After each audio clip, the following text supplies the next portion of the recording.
ஜனநாயக டிவியின் இன்றைய முக்கிய செய்திகள். தியாகி அஞ்சலை அம்மாள் நினைவு நாள். தேவக தலைவர் விஜய் மரியாதை.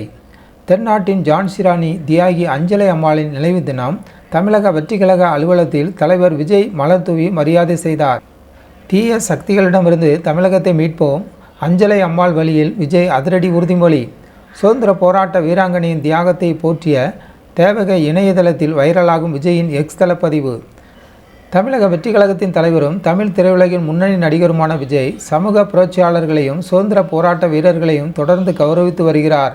அந்த வகையில் இன்று தென்னாட்டின் ஜான்சி ராணி என்று அழைக்கப்படும் தியாகி அஞ்சலை அம்மாள் அவர்களின் நினைவு தினத்தை முன்னிட்டு தமிழக வெற்றிக்கழகத்தின் தலைமை அலுவலகத்தில் மரியாதை செலுத்தப்பட்டது. தலைவர் விஜய் அவர்கள் அஞ்சலை அம்மாளின் திருவுருவ படத்திற்கு மாலை அணிவித்து மலர் தூவி தனது வீர வணக்கத்தை செலுத்தினார். இது தொடர்பான புகைப்படங்களை அவர் தனது அதிகாரப்பூர்வ எக்ஸ் சமூக வலைத்தள பக்கத்தில் பகிர்ந்துள்ளார். விஜய் தனது பதிவில் அஞ்சலை அம்மாளை தமிழக வெற்றிக்கழகத்தின் கொள்கை தலைவர் என்று குறிப்பிட்டுள்ளார். இது அரசியல் வட்டாரத்தில் மிக முக்கியமாக பார்க்கப்படுகிறது. அவர் தனது பதவியில் குறிப்பிட்டதாவது: வீரத்திற்கும் தியாகத்திற்கும் எடுத்துக்காட்டாய் விளங்கியவர் சமூக சேவக தியாகி அஞ்சலை அம்மாள் அவர்களின் நினைவு தினமான இன்று அவருக்கு மரியாதை செலுத்தினேன். சுதந்திர போராட்ட களத்தில் தமிழகத்தின் வீர முகமாய் திகழ்ந்தவர் அவர். போராட்ட களத்தில் பெண்களால் எதையும் சாதிக்க முடியும் என்று அந்த காலத்திலே நிரூபித்தவர் அஞ்சலை அம்மாள் என்று புகழாரம் சூட்டினார். குறிப்பாக நீர் ஆதாரத்திற்காக அவர் நடத்திய போராட்டங்களையும் விஜய் தனது பதிவில் நினைவு கூர்ந்துள்ளார். வெறும் மரியாதையோடு மட்டும் நின்றுவிடாமல் இந்த பதிவின் இறுதியில் ஒரு வலுவான அரசியல் கருத்தையும் விஜய் முன்வைத்துள்ளார்.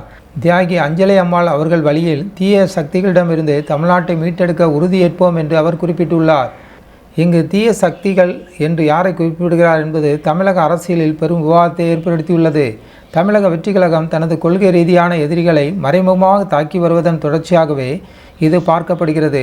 வரவிருக்கும் தேர்தலை நோக்கி தனது தொண்டர்களை தயார்படுத்தும் ஒரு முயற்சியாகவே இந்த உறுதிமொழியை அரசியல் விமர்சகர்கள் கருதுகின்றனர்.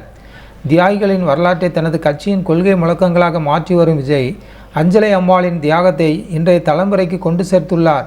தேவக தொண்டர்கள் இந்த உறுதிமொழியை சமூக வலைத்தளங்களில் ட்ரெண்ட் செய்து வருகின்றனர். இதுபோன்ற உடனுக்குடனான அரசியல் செய்திகளை தெரிந்து கொள்ள நமது ஜனநாயக டிவி சேனலை சப்ஸ்கிரைப் செய்யுங்கள்.